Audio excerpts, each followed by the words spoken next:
Doctor சொல்லியிருக்காரு. கண்டதை வாங்கி கூட்டிக்கிட்டு இருக்கிறாரு. எங்க திங்க நாதி இல்லை, அப்படி அப்படியே கிடந்து சீரழியும். பழங்களா திங்கலாம். சரி, ஒரு கொய்யாக்காவில் ஒரு 2 கிலோ வாங்கிக்கோங்க, ஆரஞ்சில் ஒரு 4 கிலோ, ஆப்பிள் ஒரு 5 கிலோ, மாதுளம் பழத்தில் ஒரு 5 கிலோ, திராட்சை ஜூஸ் போட்டு குடிக்கலாம்னு சொல்லியிருக்காங்க, அதில் ஒரு 3 கிலோ தூக்கி போட்டு வாங்க.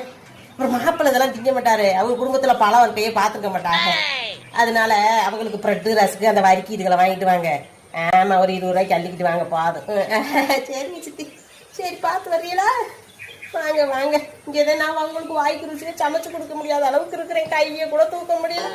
அவங்கதான் பாவத்தை கஞ்சி வச்சு கொடுத்துக்கிட்டு இருக்கிறாரு. சரி சரி சித்தி, அதெல்லாம் நீங்க நினைக்க மாட்டீங்க, வாங்க. சரி கையை நோடிக்கிட்டு இருக்கிறேன். இப்பத்தே கை கொஞ்சம் எசப்பு வந்திருக்குது.